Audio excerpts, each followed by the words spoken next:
for joining Newsday TV. I'm Jasmine Anderson. Right now, we're going to look at the most read and viewed stories of 2023. Topping our list, the arrest of Rex Heuermann. The architect from Massapequa Park was taken into custody in July. Police grabbed him as he was coming out of his office in Manhattan. Heuermann has been charged with the deaths of 3 Gilgo Beach victims and is a prime suspect in a 4th. Authorities say they used DNA from pizza crust and cell phone records to link him to the victims. They were careful not to let the public know about their investigation. And we didn't want to give him any insight into what we were doing. And we also didn't want him to know just how close we were getting. Heuermann has pled not guilty to the charges. He's due back in court in February.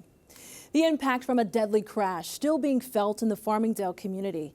In September, Farmingdale's high school band was headed for a weekend band trip when one of its rented buses crashed on I-84, upstate Orange County. The bus toppled down an embankment, injuring dozens of students. Band director Gina Pelletieri and chaperone Beatrice Ferrari were killed.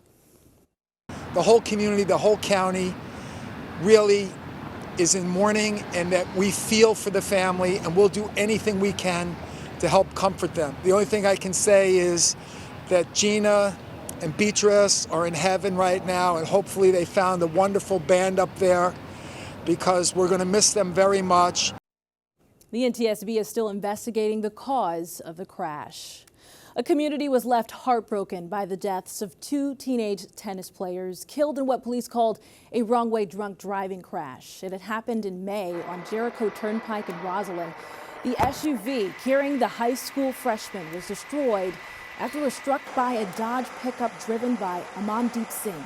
Ethan Falkowitz and Drew Hassenbein had been celebrating a varsity tennis victory at a restaurant before the crash. Authorities say Singh's blood alcohol level was nearly double the legal limit. Prosecutors offered him a plea deal, but he rejected it. Singh is facing a slew of charges, including aggravated vehicular homicide. Indicted Long Island Congressman George Santos was kicked out of the House.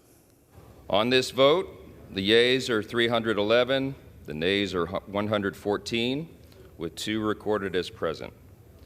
2/3 voting in the affirmative, the resolution is adopted, and a motion to reconsider is laid upon the table.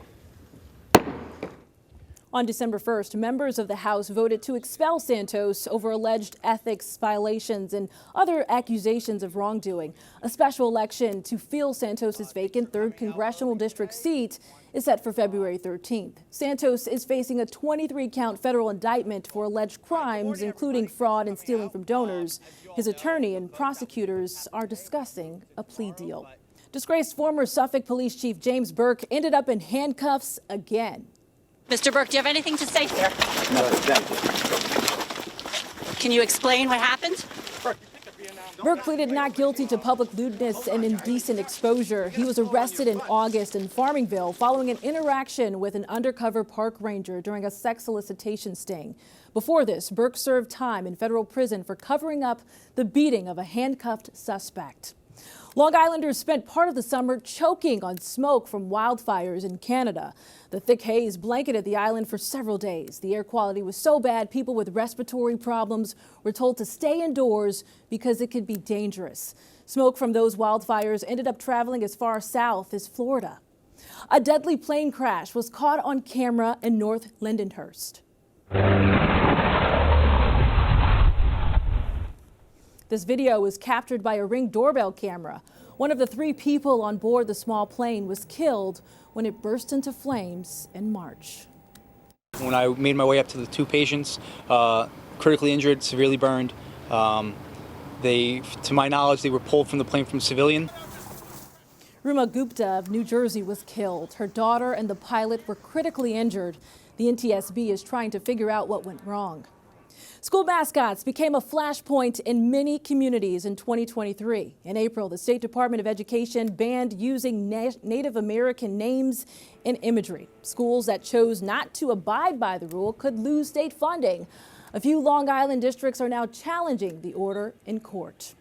It was a red wave on the island this election day. In Suffolk, Republicans captured the highest seat in the county.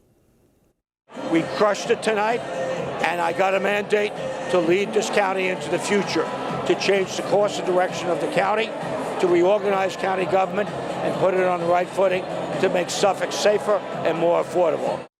Ed Romaine defeated Democrat Dave Colon in the race to become the first new county executive in 12 years.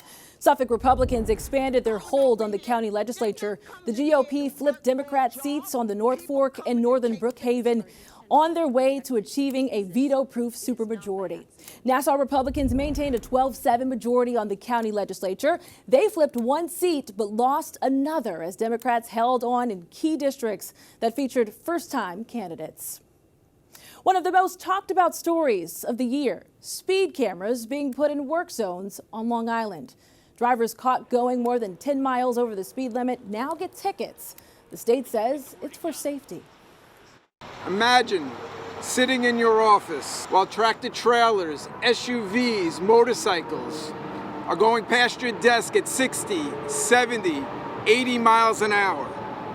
That is what a highway maintenance worker experiences every day.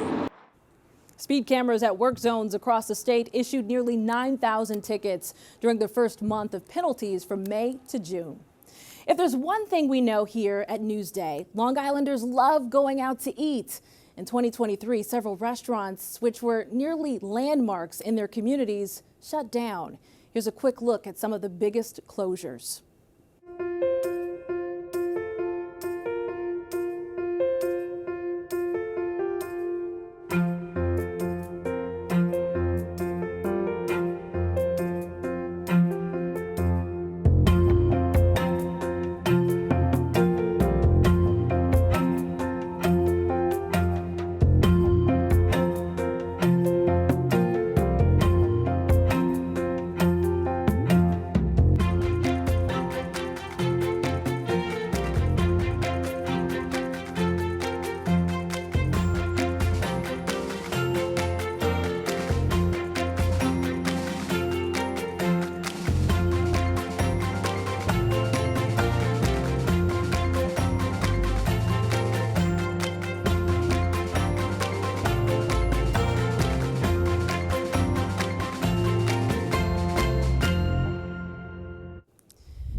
Remember, Newsday is your source of information about Long Island's dining and culinary scene.